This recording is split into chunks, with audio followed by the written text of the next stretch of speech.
Nigga, please.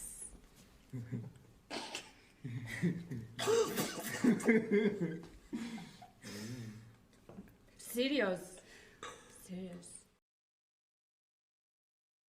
How do it equivalate?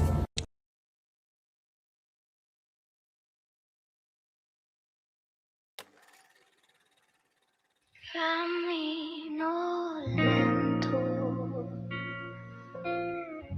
la notte pesa sulle spalle mie. Stringo il freddo, tu dormi ancora nel mio letto. E mentre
notte pesa sulle spalle mie. Stringo il freddo, tu dormi ancora nel mio letto. E mentre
How we doing this morning, y'all?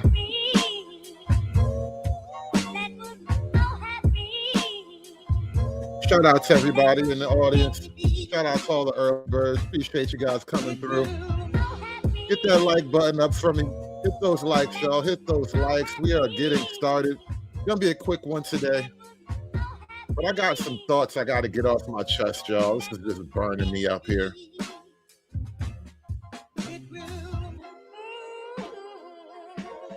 Who are we helping by making Helen of Troy a woman from the Congo?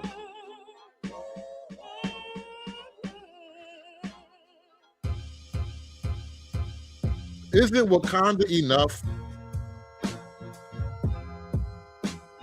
As Black people, we already have our own mythological, semi-historical city of Black greatness, right? We already have Wakanda. Why do we need Troy? Why do we need Troy? We already have Wakanda. And look, Smarty Pants, I am a fan of Robert Steffer. I know pretty much everything he would tell you about this subject. And shout out to Smarty Pants with the $2 super chat. Look up Mansa Musa Was White by Robert Steffer. Yeah, yes, white man, y'all was allegedly African kangs. According to Robert Steffer, the white man was an African kang. Wait, what? Rich, now what's our motto? We was kangs. We was kangs!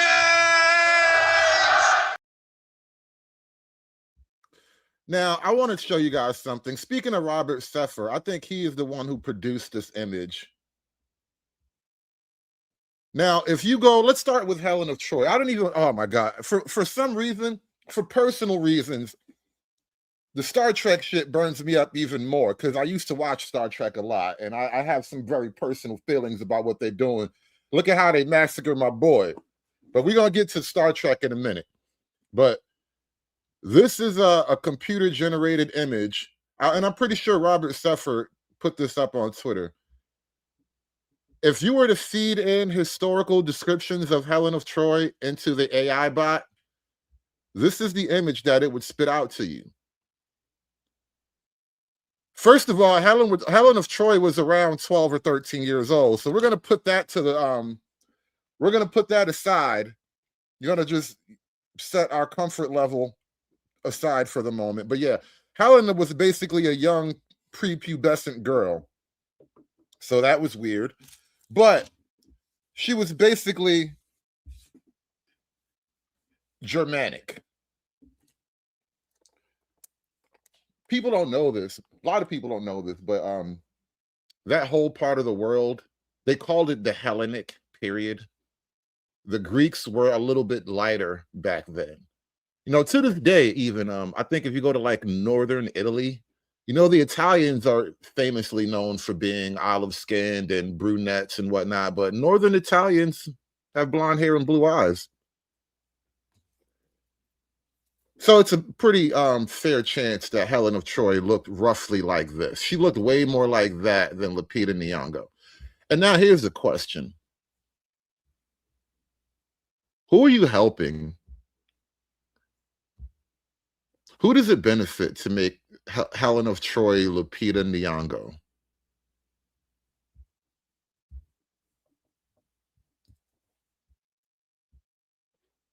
Like, theoretically, the idea is that more Black representation means, I don't know, less racism. Like, people are going to be more comfortable seeing black images, therefore they're going to be happier.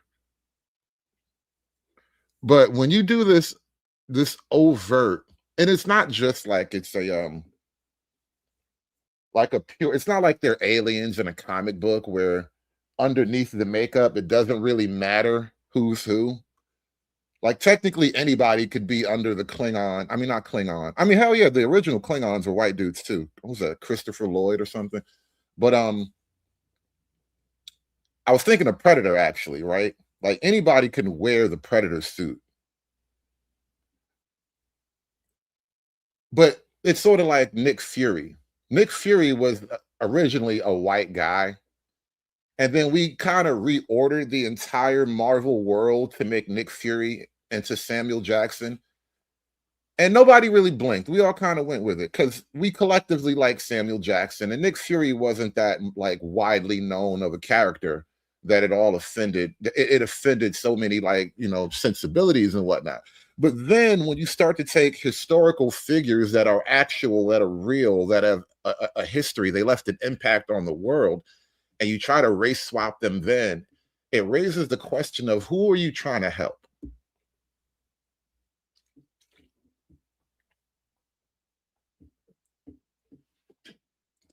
Is making Helen of Troy an African, not just a black woman. Like, it's not just like Detroit. She's not like a light-skinned chick from the Bronx, right? Like, you made her African.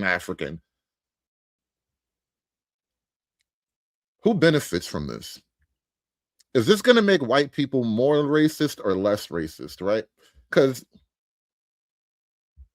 theoretically, it kind of does play into a particular black stereotype of like, you niggas always stealing shit. Key descriptions from Homer, the Iliad and the Odyssey. Helen is most famously called white-armed, emphasizing pale, smooth arms, a sign of aristocratic leisure. Women of high status stayed indoors, avoiding sun-darkened skin. Lovely-haired or fair-haired, indicating beautiful, well-groomed hair. Long robe, long dress, so the dress means nothing. No one could blame the Greeks and Trojans for fighting so long over someone who looks so strikingly like the immortal goddesses in face and appearance. Now think about this. They want you to imagine that the immortal gods and goddesses of Greek culture were black women. And black women are definitely with the shits. A lot of people seem to not understand me. Science proves that the black woman is God. We're not just saying that. And the black and Latino woman, they manifested themselves out of dark matter energy. All right. I believe the black woman is God. Black woman, God. I don't believe God, no man. I believe God, a black woman. The black woman is God. But my number one subject matter is the black woman is God. That's first and foremost. Black woman is God. The black woman is still God. You're God, black woman. The black woman is God. She is the creator. She is the sustainer. She is the provider. She is the first teacher of the children. She is everything to the black race. But don't get it wrong. I am still a white man's whore.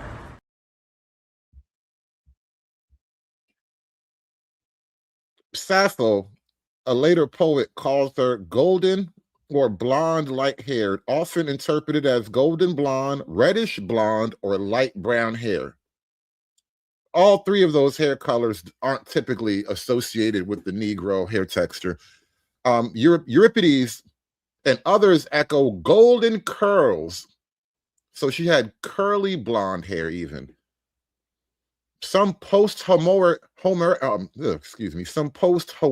accounts mention fair complexion, large eyes, and well-built form, with one late summary saying she had the best legs, cutest mouth. Oh, damn. They said she had a purty mouth. Does Lupito look like she has a purty mouth? Does Lupito look like, Lupe? Does Lupe look like you got a purty mouth? Because the Greeks described Helen as having the cutest mouth. And she was 12, mind you. I mean, God, can we stop being weird about the children? Anyway, modern retellings, novels, films, and art often imagine her as a classic blonde with fair skin, blue-green eyes, and idealized Greek proportions. Long hair, slender yet curvaceous, right? Long hair. Long hair. Could you at least strap some blonde weave on this bit? Long hair, y'all. Long hair. Can we at least do the long hair bit? I mean, you've denied me many things by making Helen of Troy Keisha from Detroit. But could you at least slap a blonde weave on her? How hard is it to find a blonde weave? In all of Hollywood, could you not find one blonde weave? Which, to be fair, it would probably make it look even more cringe if you put her in a blonde curly weave. But if you're going to go all the way Helen, you can't stop short at Lupita. You got to go all the way Helen. Helen did not have a kinky, short 4C afro.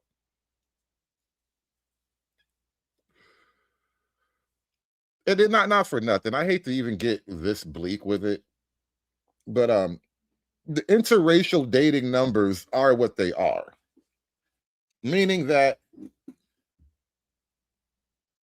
white women are moderately attracted to black men. It's not like a huge crazy thing, but there's some life there, right? Whereas white men are almost negatively attracted to black women. Like in the grand totality, if you look at like dating site numbers and all the people record the swipes and whatnot, the white male attraction for black women is effectively -1. Like if you think about it in the grand scheme of things, the white men are willing to part with a handful of white women just as long as you keep black women away from white men. It's a weird deal that we're making right there. Like you can have the excess Beckys as long as you keep the excess Keishas to yourselves. I don't know how I feel about the deal, but that appears to be the deal. And the question I'm building up to is how many white men would fight a 20-year war for that face? Is that a face that you would fight a 20-year war over? Like when Odysseus, I think, was it Odysseus, whoever that one guy that made it home all the way, and he had I forget how the story went, but after he finally made it home after all the war, because even after the war, just getting home was a journey into itself. That's what I think like the Odyssey is really about, or the Iliad or whatever. It was really the post-war thing. And when he finally made it home,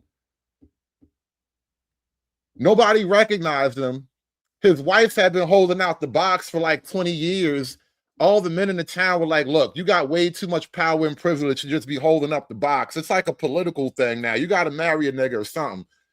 And so the husband came home right in the middle of this whole deal and got his broad back. It was a whole thing.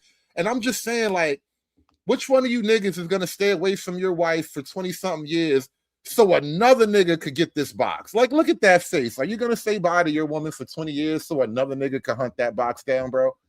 Is that really the face that set sail 1,000 ships, bro?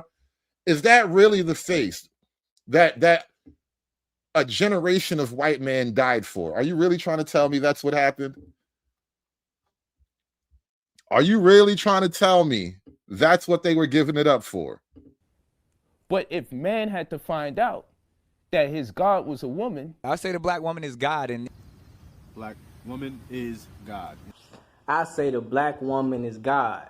The black woman is God because, she was the first organism on this planet. 1,000 ships set sail so young white men could crash out for a face like that.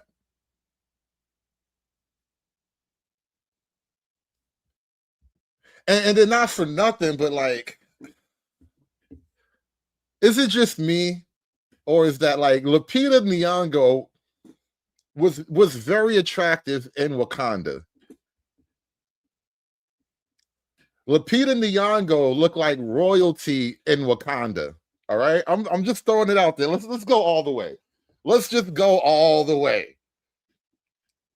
When you're traveling the backwaters, the villages, the slums, even when you're on Upper West Side Wakanda, where all the wealthy tribal rich niggas live, when you're on Upper West Side Wakanda, where the bad bitches live, and they got little tiny foo-foo dogs and shit like that, Lupita Nyong'o is a bad bitch over there.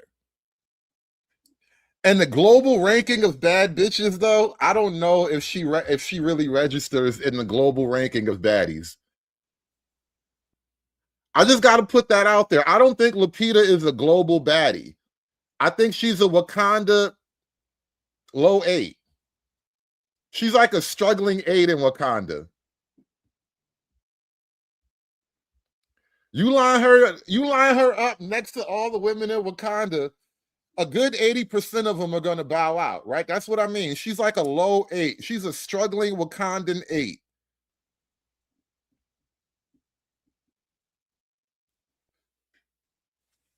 But when you put her on the global rankings of all the women in the world, oh my God.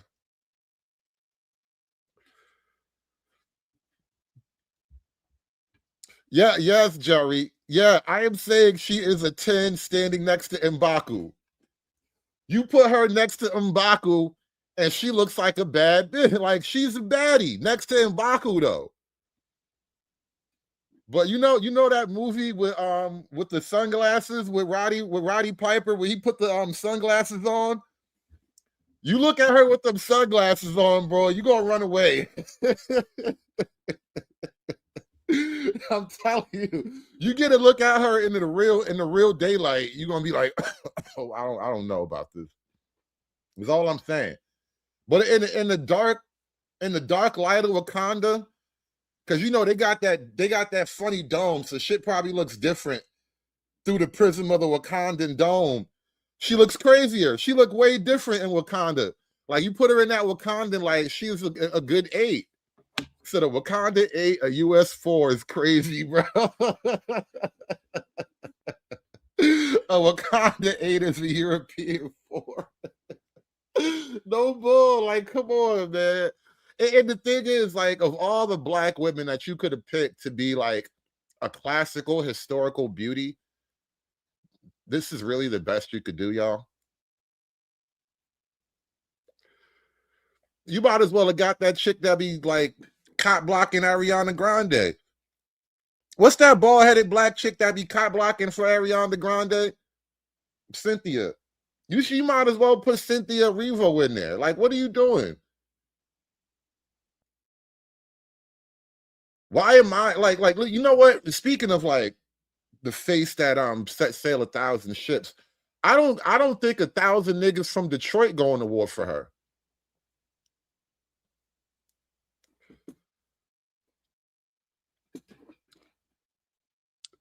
Let me ask the men in the chat. Would you crash out for Lupita? Like, I'm pretty sure as a general rule, like every man has a woman he'd be willing to crash out for. And crashing out for Lupita isn't that far off from crashing out for Cynthia Erivo. Like, neither one of them are really all that high up on the crash out list. Like, I could understand a nigga crashing out for a young Halle Berry.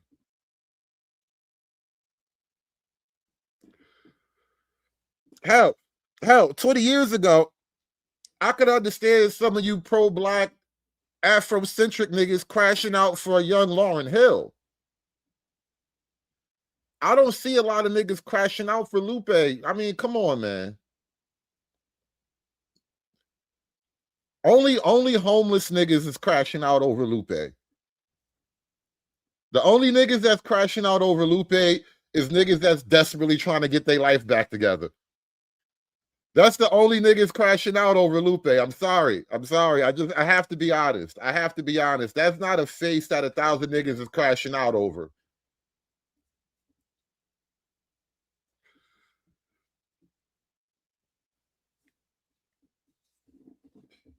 Niggas with stink breath and low self-esteem crash out over Lupe. I'm just not seeing it. Like, and then you got to understand the Trojan War wasn't a crash out. It was like a cataclysmic nuclear galactic level crash out. Like, in terms of Greek history, this was like the last clash of the Titans, basically. Like, in terms of Greek history, it was like the last battle where the gods directly interfered in the affairs of man, right? That's the level of crash out the Trojan War was. And I can't imagine getting to that level of crash out over Lupe. I'm like, come on, man. Look, dudes fresh out the pen would crash out for her, would fight for her. This is what I'm saying.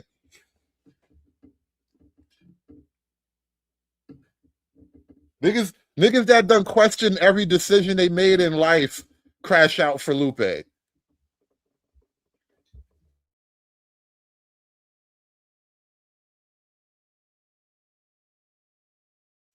Niggas with a track record of really bad decision making crash out over Lupe. Is all I'm saying. I don't see that historical level of crash out. I just don't.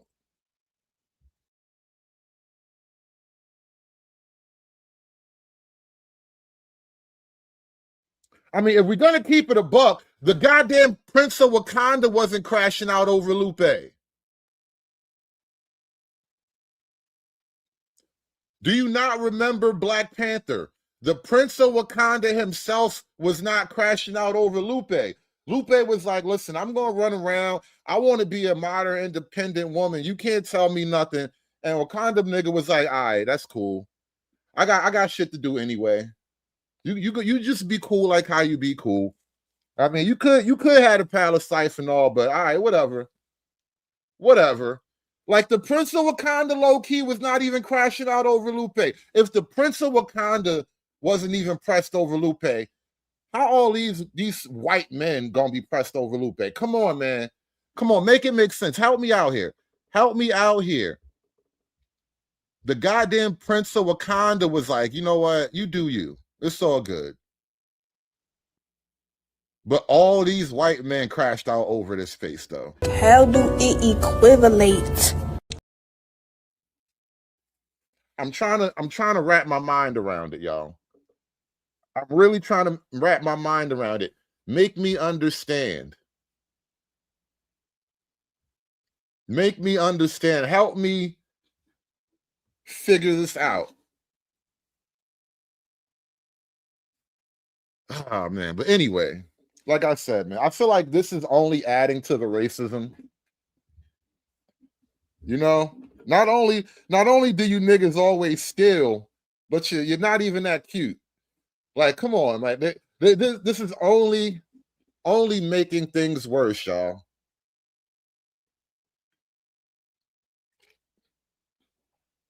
And don't even get me started. Don't even get me started on the other travesty. Now, you got to forgive me. I'm about to nerd out a little bit. Because, you know, like I said, I grew up watching Star Trek as a kid, and it's only as an adult. See, maturing is recognizing that the Federation is basically a fantasy full of gay space hippies. Ultimately, that's what Star Trek is. It's a gay space hippie fantasy, and I grew up watching that shit, and we got to talk about this shit now. If you think I'm here to play around with y'all, God damn it, I'm not. All right. First off, this creature should not exist in the world of Star Trek.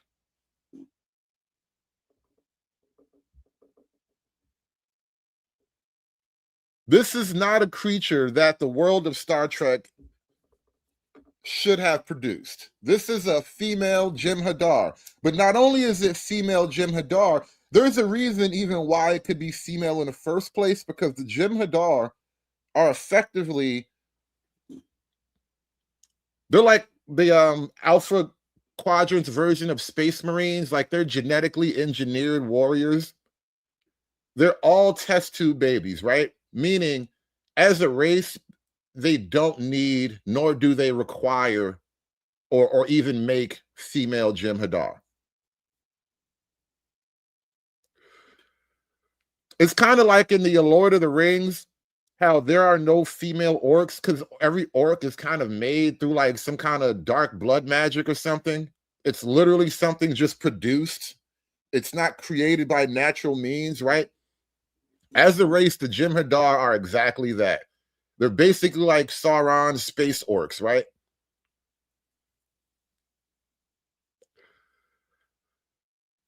So why is there a female Jem'Hadar? I just found this out when I was kind of doing a quick research into the show. Well, apparently they genetically combined Klingon DNA with Jem'Hadar DNA,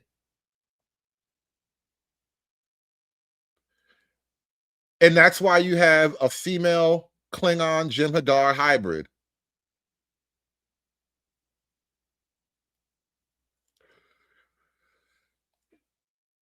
But either way, this is clearly a Keisha under all the makeup.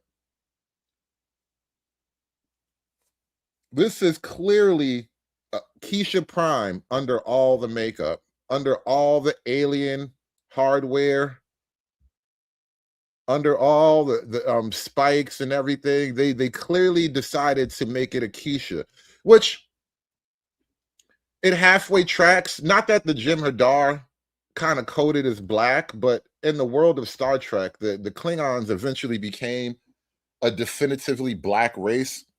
So like in the early Star Trek years, the very first Klingons were obviously a bunch of white folk in blackface, right? It was literally like Christopher Lloyd as the guy from, I think, Back to the Future.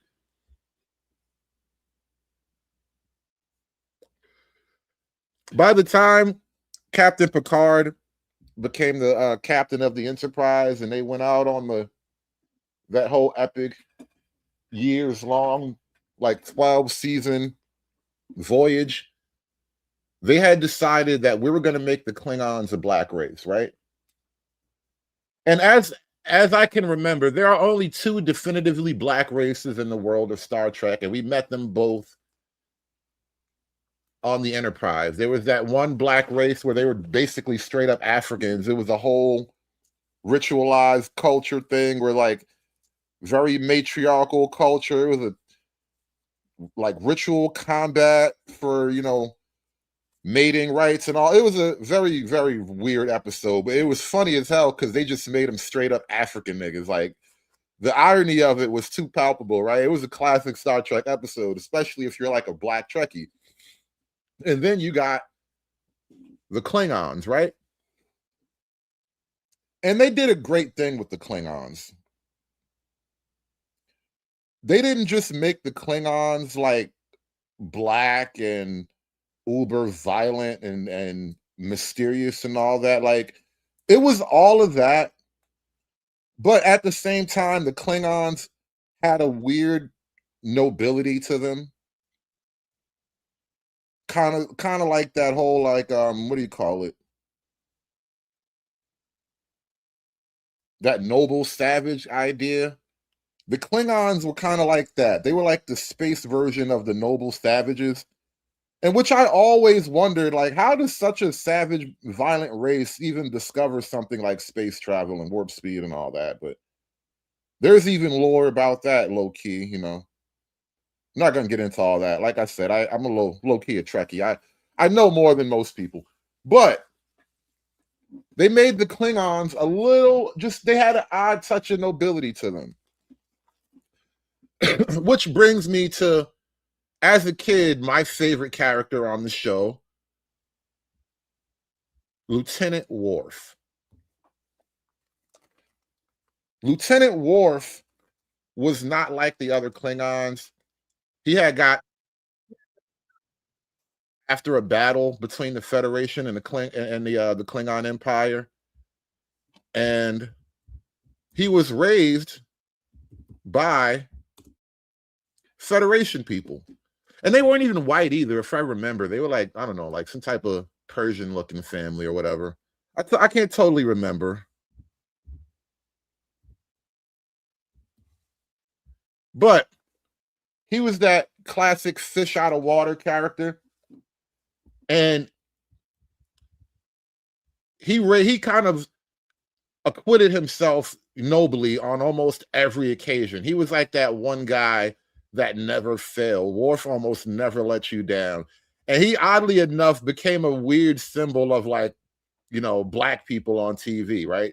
Worf, and then he had a double kind of, he had a layered character, because on the one hand, he was the one Klingon in all of the Federation. And so to them, he was like, oh my God, this Klingon, like, what the hell? But to the eyes of Klingons, he was basically a coon. And so Worf had that whole kind of story arc of trying to be a real nigga. You know what I'm saying? Like, Worf was the classic version of a coon trying to be a real nigga.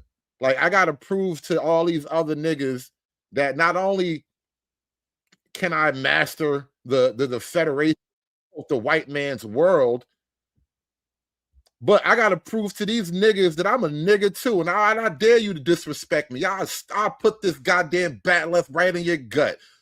Kapla, nigga. Like, Worf was on some shit. And he made you respect his mission.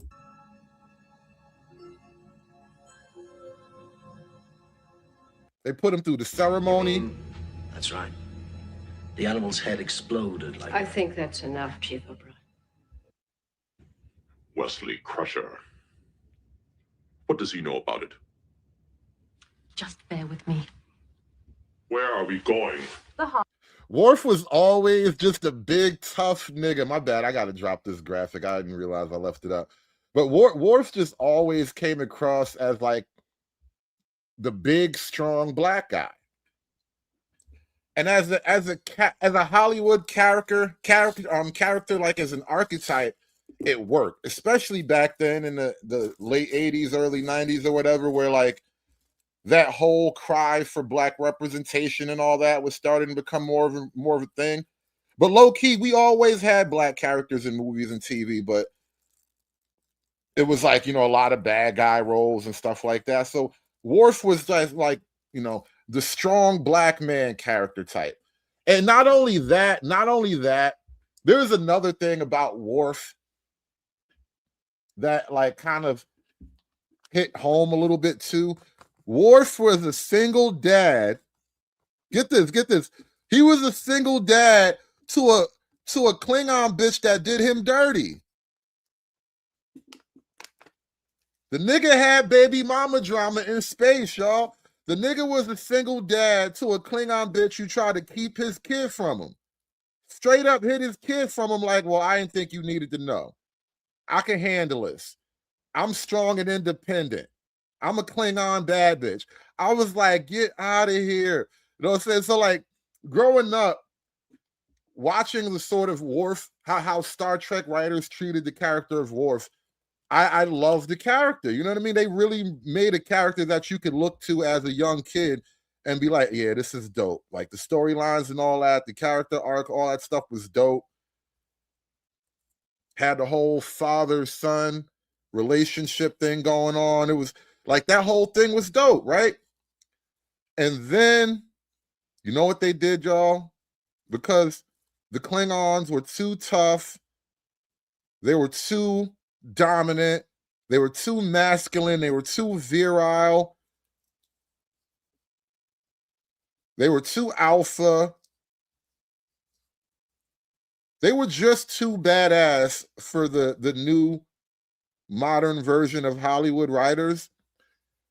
And so they basically made the Klingons gay. After a character like Worf, they totally nerfed the Klingons. Holodeck. This is truly trying my patience, counselor. I think This is truly trying my patience, counselor. Worf was such a fucking... He was just a straight up alpha character. And then they gave us this... The Klingon YN. They gave us a nigga named Jaden, y'all. That's his real name. Jaden. They gave him a YN name, Jaden Cragg.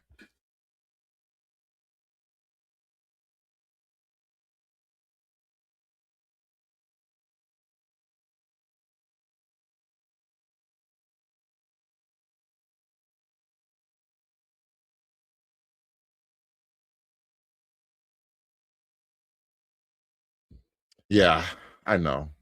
I know. And not only that, get this.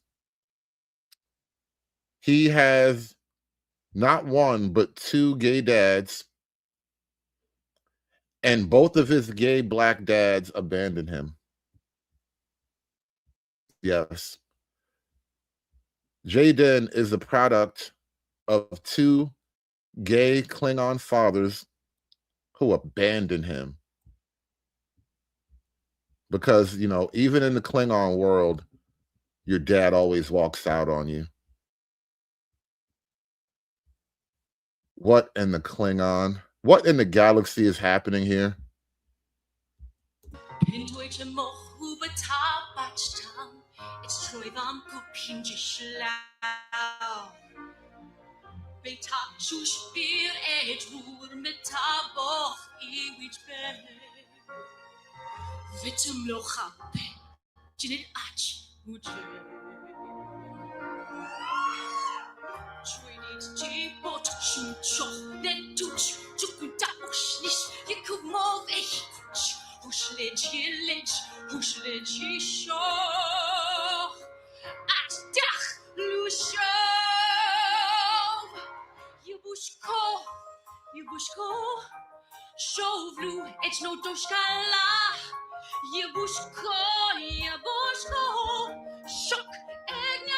Listen, if you're going to make the Klingons gay YNs, you might as well let them be white girls too. What are we even doing now? Let the Klingons be white now. Fuck it. I don't even care anymore. If they're going to be little gay YNs, they can be blonde white women too. There are no rules anymore.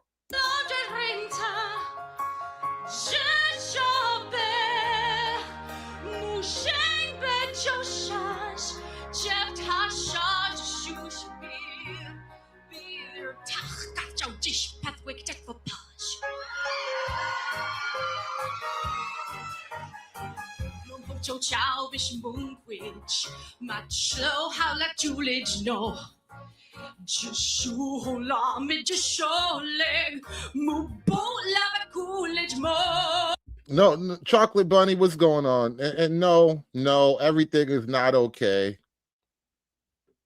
The Klingons are gay now.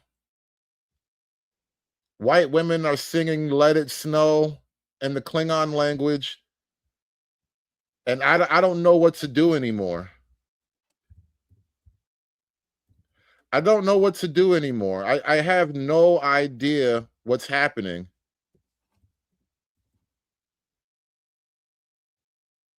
But this is where we are now. Oh,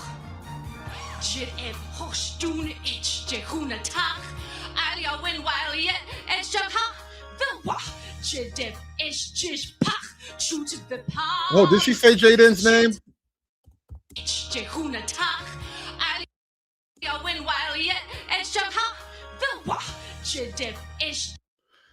She's really singing Let It Snow in Klingon. Thank you. Shout out to Chocolate Bunny for gifting memberships. That makes it feel better, at least. Now at least you can ease the pain. Get it again. Okay, I'm going to say it again. I come in the name of Jesus. Repeat it after me, bitch. I come in the name of Jesus by the power of the Holy Spirit. Yeah. Let's meet the cadets, y'all. So much money and so much size and so many people behind something like this, and the fact that they can trust. So that's Jaden, the Klingon gay YN. They got this other weird looking black chick. Like, I think she's a regular human, but she looks like an alien at the same time. It's so strange. Young actors with that responsibility of telling a story to an audience that have loved it for longer than I've been alive is a very special feeling. Why does everything have to be a full-on lesson in this place? Because it's a school, Caleb. Caleb means to me, what Jaden is This idea of having a solid foundation to stand upon. Do no harm's not a phrase you hear a whole lot in Klingon. Jaden. Not only is he gay, he's also like a nurse too. So he's a gay Klingon and he's like a nurse. He's like a male nurse too. Oh my God.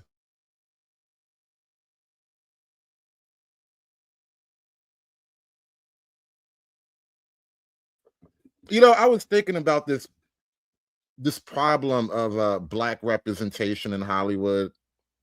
And it occurs to me that even that has kind of been inverted and weaponized. You know, once upon a time, black folk would appear in movies and TV shows, and it would almost be like, you know, not a thing. Like there would always be a black guy on the team or whatever. And then they decided, all right, we're going to make, you know, certain movies had, you know, the black megastars. We got the Will Smiths and whatnot. We got Blade and shit like that. And then a strange thing started to happen. They started to take these characters that were the traditional black male archetype. You know, they were big, they were strong, they were proficient at violence, yet they had a righteousness to them. So they were always on the good side of things, right? They took that character and then they started to make them woke. They made them more emotionally complex, which on screen, it always translates into a big, buff black nigga on the verge of tears all the time. Like they took these big, giant, buff niggas and made them cry and made them emotional. They basically gave the big black male archetype the female emotional palette. And then as if that wasn't enough, as if they didn't already bitch up the black male character in the first place, then they just flat out make them gay. And then they make their dads gay too. And now the whole black male universe is basically gay and gay adjacent. Is unlike any Klingon we have ever seen. Jaden was raised to be a warrior, a killer, but he don't want to do none of that. He would rather save lives and take lives. And that is so dope to me. You're our first holographic student. The first of our kind. Preparing for the role, I really did a lot. The first holographic student? What even is that? A holographic student? Why? Why do we even have that? Why do you have a student that you can just upload data into? Like literally, what are we even doing here? I didn't even want to talk about this fugly looking shit.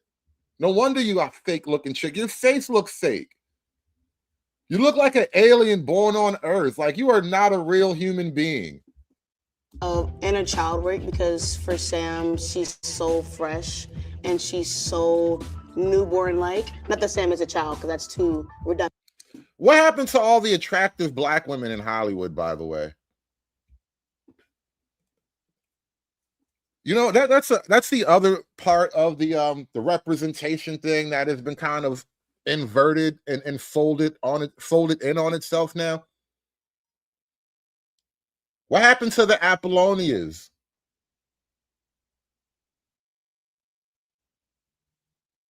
What was that one chick back in the day? Oh, I forget her name. She was like a blonde woman with like, well, she's not, well, yeah, she might actually have been blonde.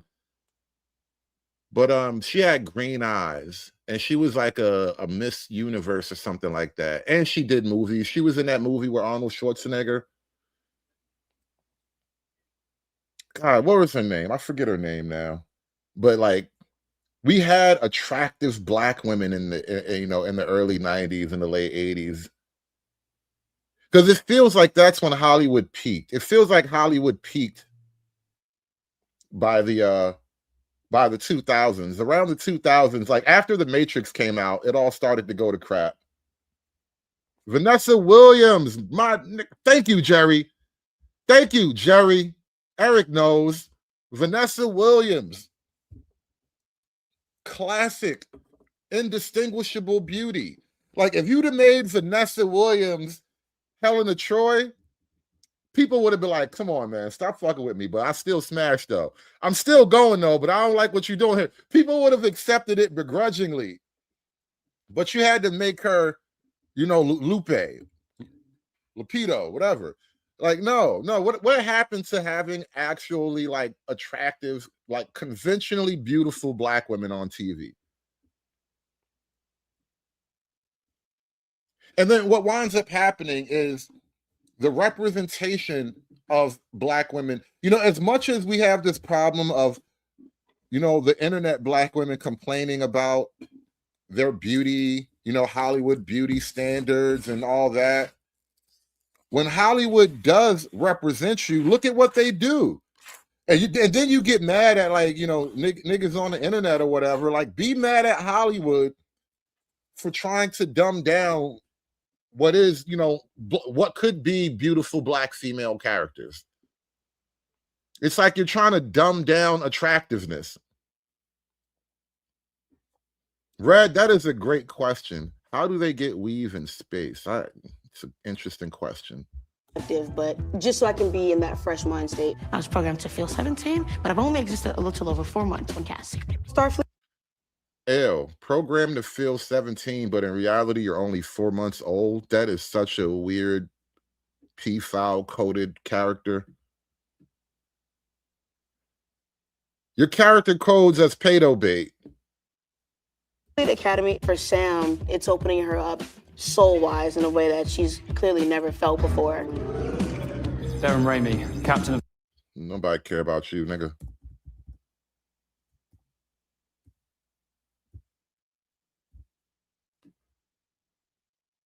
Random brown girl.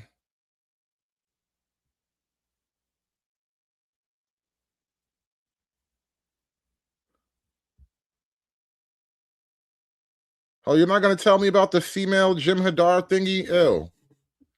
Anyway, you guys suck. But everybody hates this show just because, you know, it's terrible anyway. But I'm kind of focusing on just these individual characters because, like, why do look, he's got the eyebrow piercing. We've got a main Klingon character in the new series of Star Trek Starfleet Academy. Now this Klingon does seem a little bit different. Yeah, a little bit different. He's a Klingon booty warrior, guys.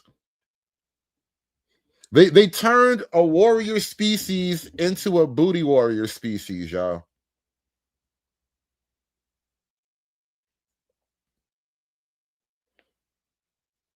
Is that black representation? Are you niggas happy now? You had a dominant galactic empire, and low-key, the Klingon Empire existed on slavery, by the way. I hope you guys know that. Shout out to the Klingons. Shout out to the Klingons. The Klingon Empire is low-key a gigantic slave empire. And they black. The Klingon Empire is a slave empire full of space kangs, y'all. Wait, what? Great. Now, what's our motto? We was kings. We was kings!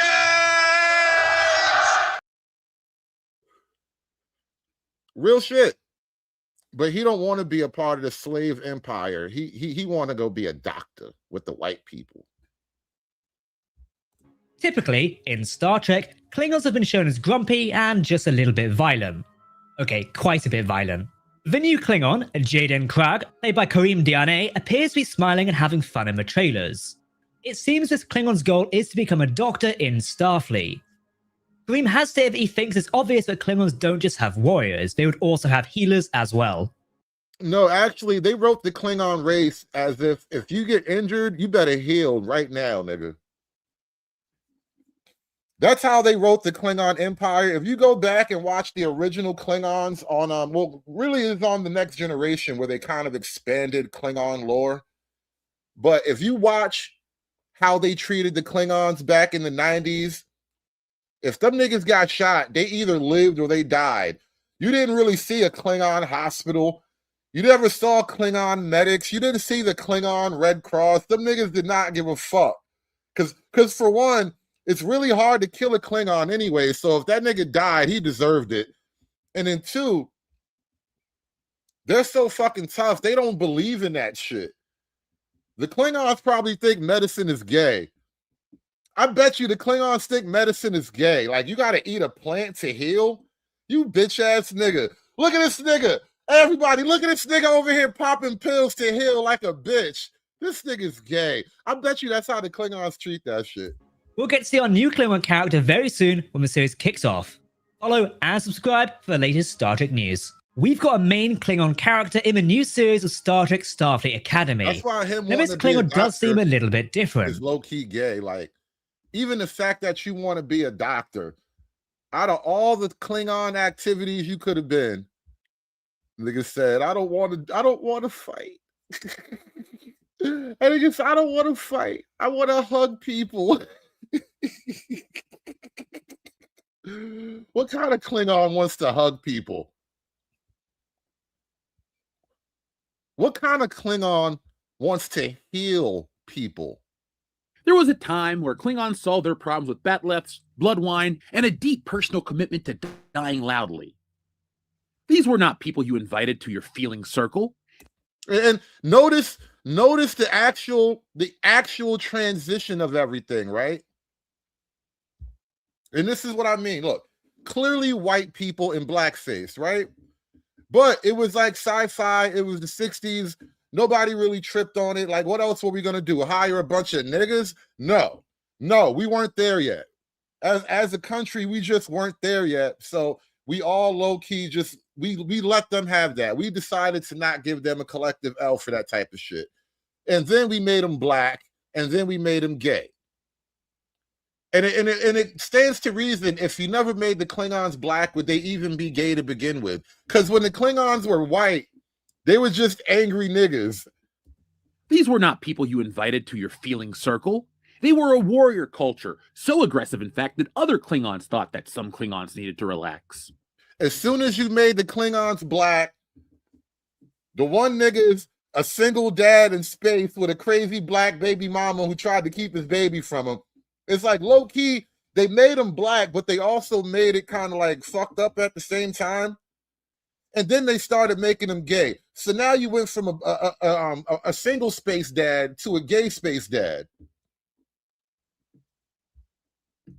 Went from Yakub to gay Waka Flocka. Like, am I lying about the timeline? The sequence of events is unmistakable.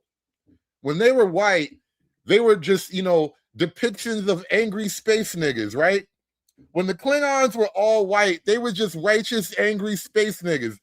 Then when you made them actually black, you made them like niggas, and then you made them gay. Come on, man. Am I wrong for noticing what you did? Look at how they massacred my boy. Fast forward to the 32nd century, and Klingons are no longer asking whether today is a good day to die. They're asking whether everyone in a relationship feels seen. Honor has been replaced by healing, combat by communication, and now here's the other problem, right? Have you ever seen the Klingon mating ritual?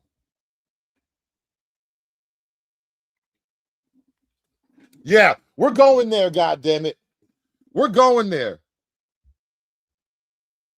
It's early in the day. I hope you got a strong stomach because we're going there. Have you ever seen the Klingon mating ritual? If you think I'm here to play around with y'all, God damn I'm not. All right.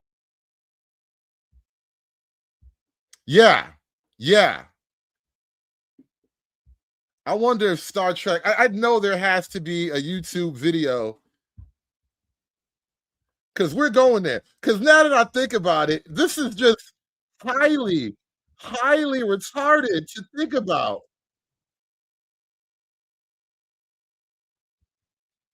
Because there were moments where Worf, he was putting his thing down. There were moments where Worf was macking, Klingon style. Food again, and I'll kill you. Okay, everybody relax. He took off my plate. If you don't mind, Ensign, I've been studying Klingon etiquette. You shouldn't quarrel over food. Oh. You will make a worthy mate. That's how Klingons give it up. They fight. Klingon love is vigorously violent. It is. They have violent love scenes. Like they don't just get into it like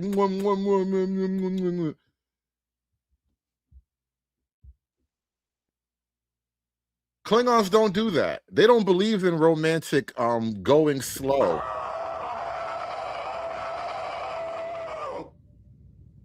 That is how the Klingon.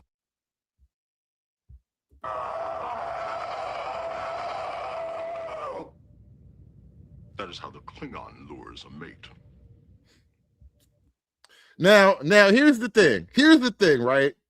You are asking me to imagine two males doing this to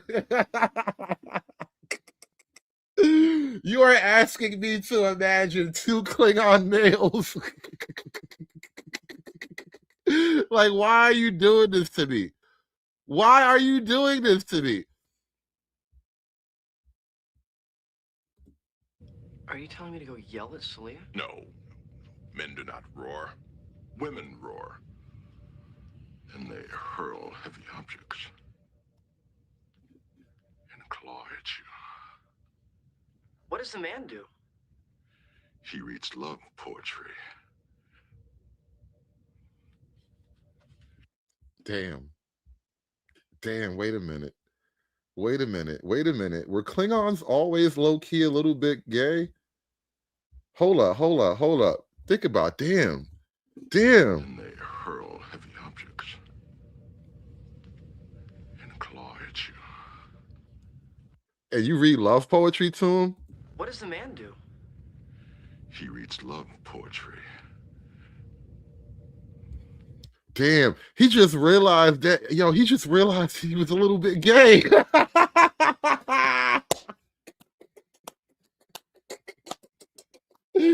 yeah, cause like when you gotta combat, you gotta have sexual combat with this aggressive female. That shit, all you doing is reading love poetry. He just realized, like, damn, I think I'm the bitch in this relationship. Damn. If you notice, that's why Worf never ever got with another Klingon woman ever again. Nope. After that, Worf was only with white alien bitches from then on. After that, Worf was like, nope, I ain't going back. I can't do it. That nigga said, I'm only fucking with soft white alien bitches from now on.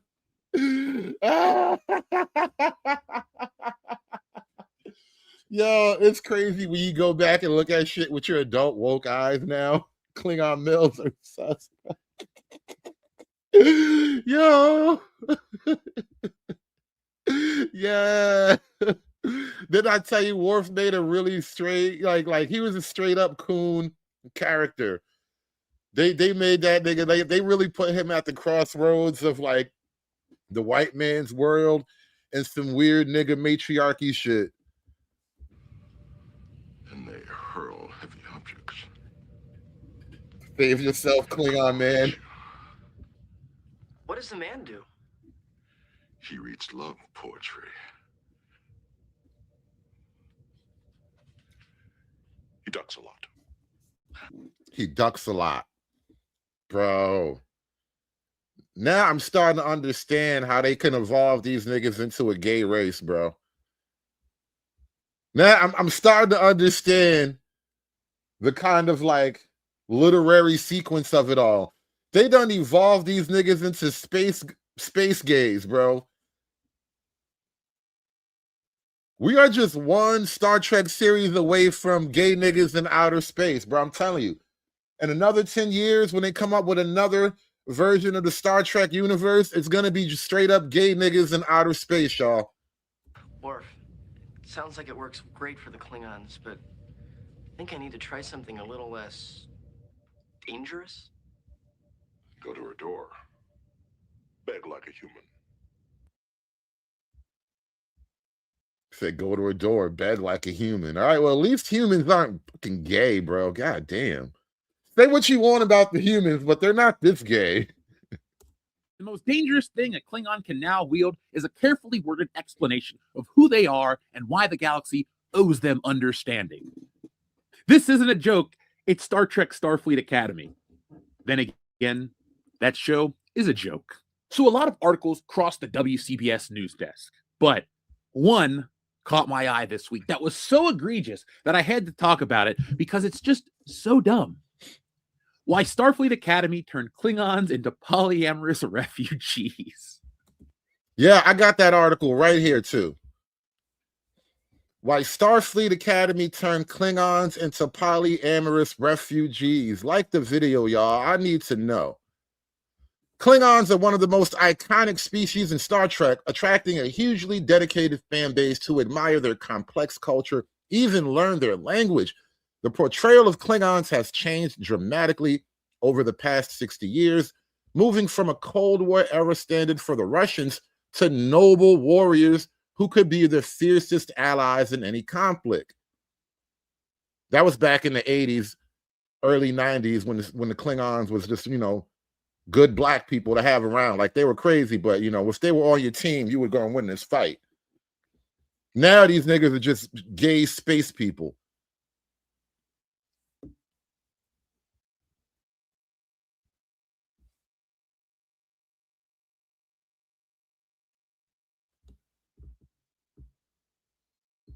So, Jaden is a pacifist studying to become a doctor, and as a Klingon, he's strikingly different from Worf. Diane told Polygon he was worried about how his character would be received until he spoke to Dorn.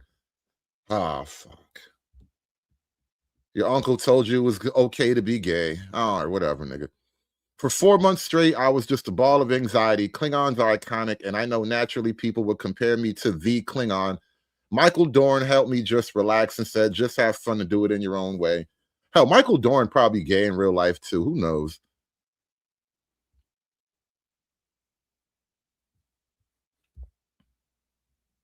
But they decided to make the nigga space gay. And so, there's that. The Star Trek fans wish I was joking, but I'm not. This is going to be a good one. This comes from the polyamorous people populating Polygon.com. Klingons are one of the most iconic species in Star Trek, attracting hugely dedicated fan bases who admire their complex culture and even learn their language. The portrayal of Klingons has changed dramatically over the past 60 years, from a Cold War era stand-in for the Russians to noble warriors who could be the fiercest allies in any conflict. Starfleet Academy is reimagining them again in Episode 4, Vox and Excelso. Vox and Excelso focuses on Jaden Cragg.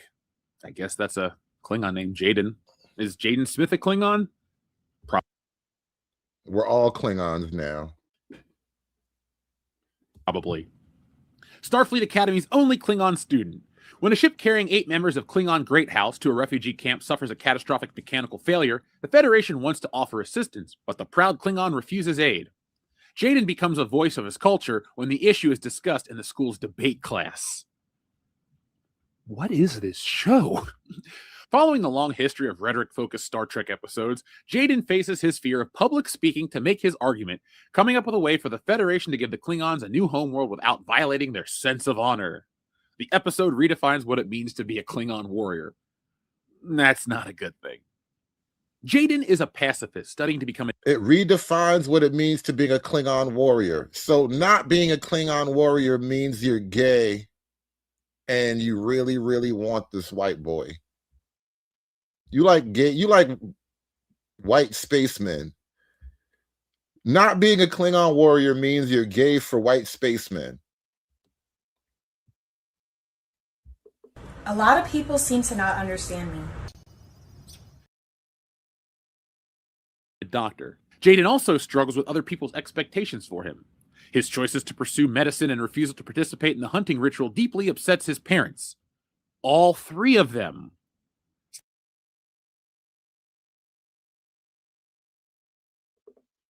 The nigga came out of a throuple.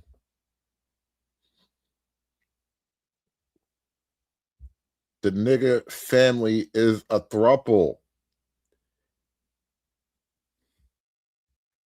What the hell, y'all? Make the Klingons white again.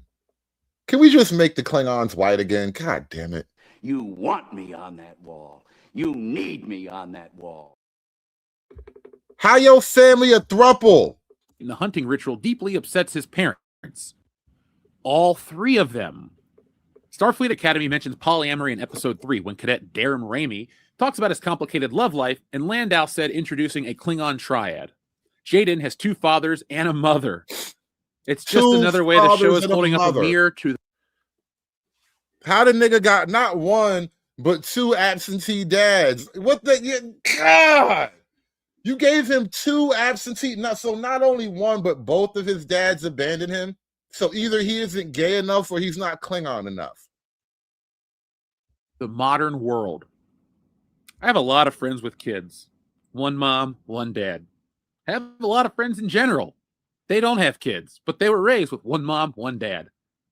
What is the modern world they're talking about? You know what? I've had enough of this article. Let me tell you why it's BS and not world class. Klingons weren't designed to be relatable. That wasn't a bug. That was the entire point. From the moment they showed up in Star Trek, Klingons existed to make the Federation uncomfortable. They were loud, aggressive, ritualistic, and emotionally backward by human standards. Even in racial coding by the 90s, it was a similar kind of phenomenon, because the Federation is largely a white thing. It's the white man projecting himself into space, right? It's literally gay Hollywood hippies projecting themselves as gay space hippies. And even as gay space hippies, Black people make them uncomfortable. And so they wrote a show about it. They valued honor over empathy, strength over compromise, and tradition over progress. And crucially, Star Trek never apologized for that. The Klingons didn't need to be explained. They didn't sit you down to clarify their worldview. They didn't care if you agreed with them. The Klingons were intentionally designed as an allegorical representation of the Soviet Union. Not only that, but we learned about the Klingons almost through the eyes of Worf. And so you had that kind of half-foo experience where he has all the morality of the Federation, but all the posturing of the Klingon warrior. And it gave us a great kind of entry point into the Klingon world. And so in that way, they became more than just niggas. They became men. And that tension with the US is what made them interesting and relevant. Now, this was during the Cold War, so Star Trek was being topical and important. And the tension between the 2 superpowers is what made Star Trek interesting. But today we don't have conflict, we just have conflicting feelings. The tension between the Federation and the Klingons is what made everything interesting. But Starfleet Academy flushed that down the toilet. In Star Trek, a Klingon episode wasn't about teaching the audience the correct moral framework. It was about forcing the Federation, and by extension the viewer, to deal with a civilization that fundamentally rejected their values. Thank you. Thank you. That was the great allegory in Star Trek involving the Klingons. They constantly test your liberal morality, which is also the modern dynamic of modern liberalism and their love for the brown foreign other. It is constantly testing your liberal morality. What is more of a ideological point for you? Is it more important to have a country with definable borders, or is it more important to have this unrestricted empathy for the entire world of poor people? Because doing one will prevent you from doing the other. And this is the exact type of moral dilemma that the Klingon Empire presents to the Federation. How do we maintain our so-called pure moral standing and engage in this conflict in such a way that we don't lose our pure moral standing? The Klingon Empire was a great foil for that type of allegorical tale, but you threw that all away so you can make them a fucking thruple species. Klingons believed in honor killings, ritual combat, and dying gloriously in battle. Starfleet believed in diplomacy, restraint, and survival. Those 2 philosophies were not compatible, and the friction between them powered the entire story arc for decades. That's why Worf worked, not because he was progressive, but because he was conflicted. He wanted to live up to the Klingon ideals in a universe that barely tolerated them. Because Worf desperately wanted to be a real man in a world of space hippies. The internal conflict of Worf was understanding the raw, righteous, masculine, even if it was hyper violent. There was not an altruistic, but a sort of purity and the raw morality of the Klingon Empire. To kill is to live is good. Therefore, if I kill to live, I am good. There's a kind of purity in that moral system. And Worf was raised by what's effectively the gay empire. The Federation is gay space hippies with their gay space morality, which is all weird and complex. And we're trying to pretend we're not the bad people doing the bad things. But in reality, we are, in fact, a totalitarian space empire with just a slightly different rule system from the Klingons, right? And so Worf was internally struggling with his genetic call to be a real nigga, although I was raised in the framework of gay space hippies. That was a great character.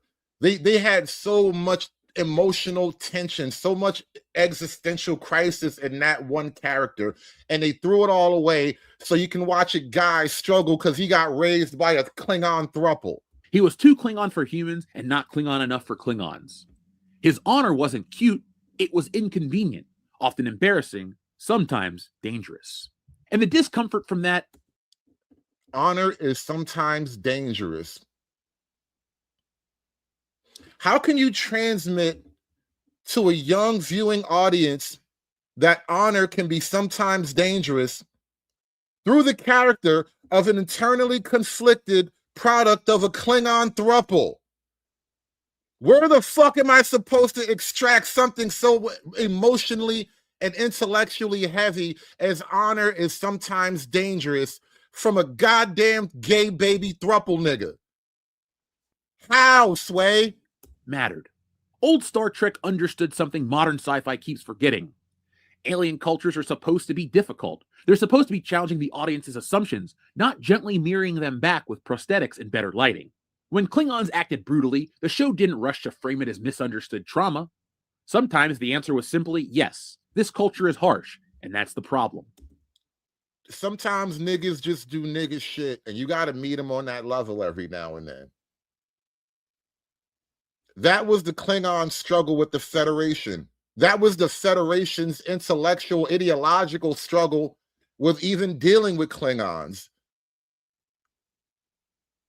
You know, we're going to wear our nice, clean-cut Federation outfit. We're going to show up with all of our slick, ergonomically sophisticated design spaceship stuff, and we're going to watch the Klingons have a blood match. They're going to fight to the death using daggers and sharp rocks and sticks, and we're gonna celebrate the winner of that as the new president of the Klingon Empire, right? And we didn't even make it a thing. They didn't really struggle with it morally in the show, but that was the moral struggle. That's what made the contrast so jarring. Modern Star Trek doesn't do that anymore. Instead of asking how civilizations with incompatible values coexist, it asks how quickly one side can be rewritten to fit the other. The rough edges get sanded down. The rituals get recontextualized. The violence gets rebranded as pain. And so instead of everybody being unique and complex and having their own, sometimes hypocritical natures, the way we meet them all in the middle is to just make everybody space gay. If everybody is just a little bit more space gay, we can all just get along. That is the new allegory behind Starfleet Academy's DEI woke storytelling. Just make everybody space gay. And suddenly, what was once a dangerous warrior culture becomes a case study in emotional processing. That shift wasn't subtle. Klingons no longer exist to challenge the Federation's ideals. They exist to affirm them. Their aggression is framed as something to overcome. Their traditions are obstacles to healing. Their defining traits are treated less like cultural differences and more like outdated software patches that need correcting. And that's where the problem starts. Because when Klingons stop being a problem, when they stop making the galaxy uneasy, they stop being Klingons. They become something else entirely, a familiar modern narrative wearing an alien face. And once that happens, the question isn't about whether Star Trek has evolved, it's whether it still understands what the aliens were for in the first place. What were the aliens for in the first place? That's a great point. I'm going to play one last clip for you guys, and we're going to get up out of here because I got things to do. Well, maybe 2 clips, but it occurs to me now that in its own right, and especially, I'm going to play this speech from the Maquis. This is a clip from Deep Space Nine. But again, Star Trek is full of great allegorical moments. And it occurs to me that even in the world written by liberal hippies, where they imagine themselves as the noble space hippie federation, even the space hippies can become totalitarian. I don't respond well to threats. I thought you would know that by now. But I'm beginning to see that you don't know me at all. I know you. I was like you once. But then I opened my eyes. Open your eyes, Captain. Why is the Federation so obsessed with the Maquis? We've never harmed you. And yet we're constantly arrested and charged with terrorism. Starships chase us through the Badlands, and our supporters are harassed and ridiculed. Why? Because we've left the Federation, and that's the one thing you can't accept. Nobody leaves paradise. Everyone should want to be in the Federation. Hell, you even want the Cardassians to join. You're only sending them replicators because one day they can take their rightful place on the Federation Council. You're not allowed to disagree with so-called paradise. The Federation is low-key the hippies projecting themselves into space, and the Federation is like, space paradise, and everybody should live by our space paradise rules. And if you would just be like us, just be a little bit more gay, you would all be happier. But what if you say no? What if you don't want to be a gay space hippie?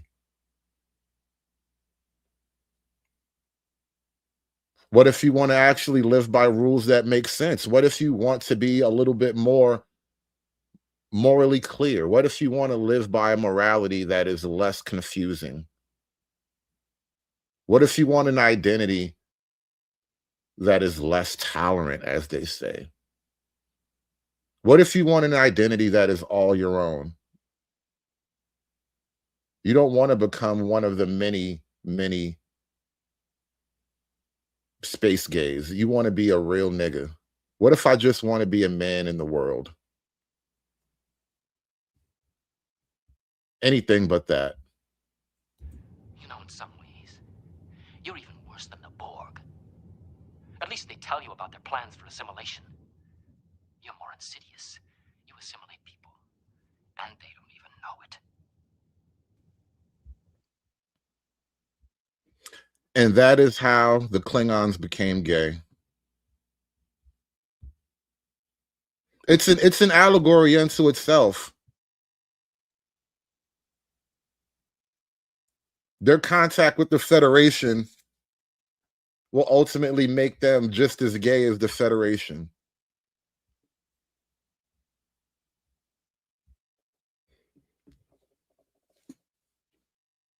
And what does that mean about what does that allegory highlight about this thing called representation? They represent you just to eventually pervert you. They represent you just to weaponize you. They use your representation to alter history and to invert morality.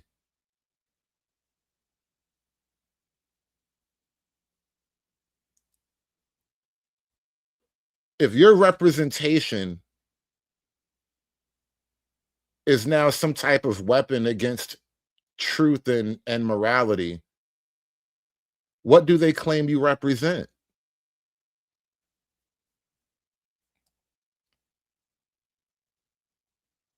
in conclusion, that is kind of the deepest part. That is the part that just rubs me. You know, I think too much sometimes, and as I think about this, that is the one thing that just irks the hell out of me. Like, if your representation is a weapon against truth and morality, then what is it that you claim I represent?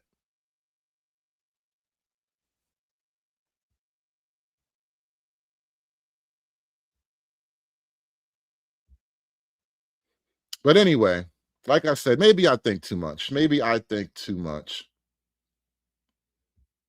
But you guys think about that a little bit more and leave a comment. Tell me what you think about it. You know, if my representation is in effect a weapon against truth and morality, then what is it that you claim that I represent?